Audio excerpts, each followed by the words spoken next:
Hello students, in this video we'll focus on the version of Rouché's theorem for holomorphic functions, not meromorphic functions, and see a classic example of how we apply Rouché's theorem.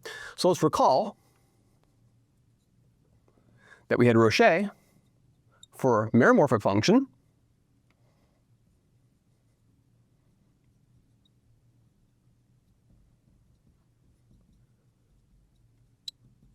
which stated that if f and g map omega into C meromorphic, and C is a simple regular curve,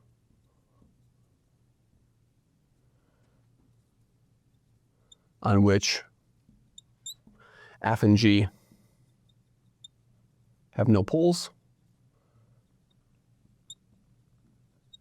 zeros, or poles. Okay? I give you a curve on which there's no zero or no pole of those functions.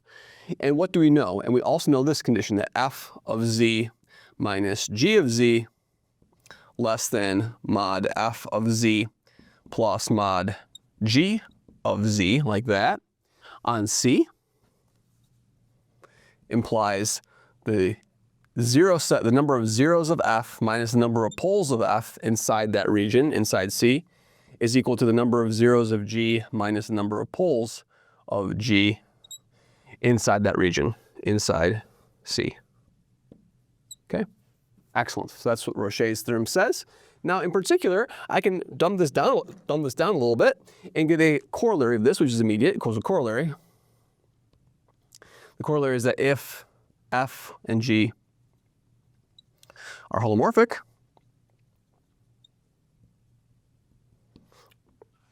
in omega, and C is a simple regular curve,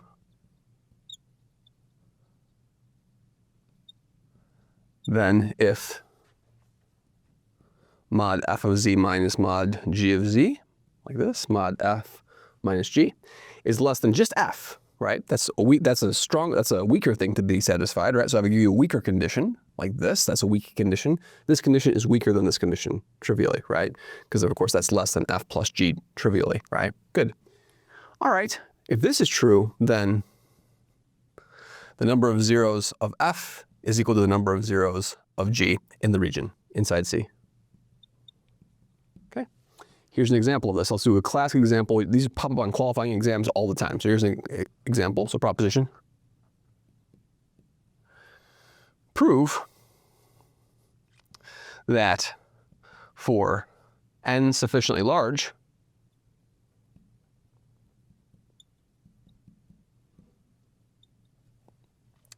this polynomial here Qn of z, which is 1 minus z plus z squared over 2 factorial plus all the way down to negative 1 to the n, z to the n over n factorial, has no root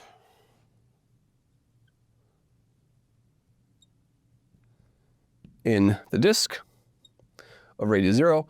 And with math competitions, we always timestamp problems in math competitions. Let's timestamp this with 2025. That's the year this video is being made, right? That's this year. Cool. So if you're watching this in the year 2045, right, you'll see a version of me that looks much younger than the version of you with white hair, right? Okay. All right. Good. No root in this disk, right? How? Wow, that's pretty cool. Now, what do we observe? We know that this Qn, as n goes to infinity, converges to e to the negative x. That's the Taylor expansion of e to the negative x, right? So since, here's the proof of this fact, proof. So we know that Qn of z converges to the exponential of negative z uniformly on any compact subset, uniformly on any compact subset of C.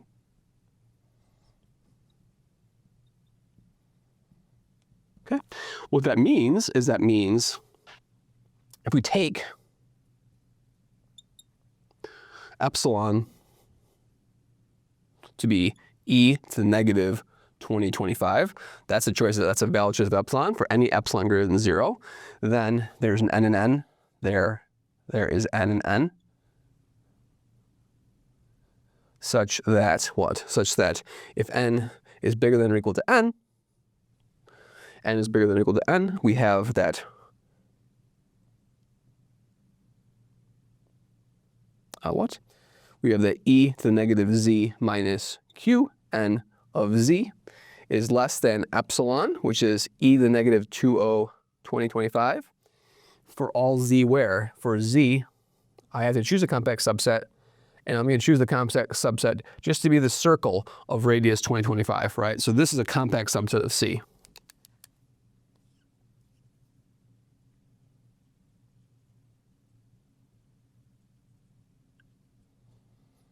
Okay, great. Okay, that's just from the uniform convergence. I'm using uniform convergence to write down this estimate over here, right? So that's classic uniform convergence, okay? Now I'm going to be in a position to use Rouché. How can I do this? Well, what can I do? So now I have e to the negative z minus q, let's say n capital, for example. This works for n capital, right? N capital of z, right? Or anything, let's just leave it as arbitrary, right? So for any n bigger than this range, right? So just leave it as n, right? Like that is less than what? So on this circle, right? So here now for z such that mod z is 2025. This is less than e to the negative 2025, which is what? Which is equal to e to the negative real part of z, right? Because the real part of z, and then of course that's the modulus of z, right? So let's be a little more careful about this. That's of course negative 2025. It could if you're on that circle, your real part can be anything different, right? So I claim that that's really the modulus of z. So I want modulus of z first, right? So this is going to be e to the negative modulus of z. That's much better because that's actually equal to the modulus of z. I have to estimate next, right? And of course the modulus of z is equal to 2025, so this is an exact equality. Now, what do I know? The modulus of z, e to the modulus of z is really the same thing as what? Strictly less than e to the real part, right, of this thing.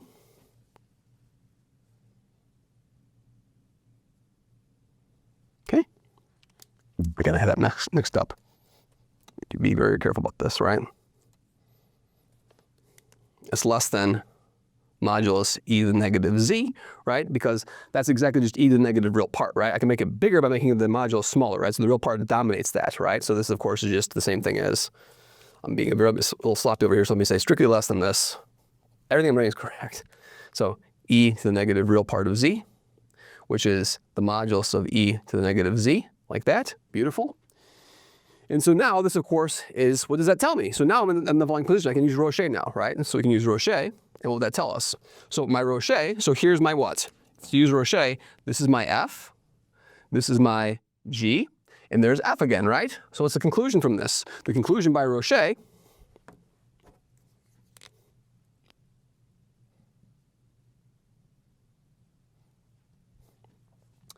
Qn of z has the same number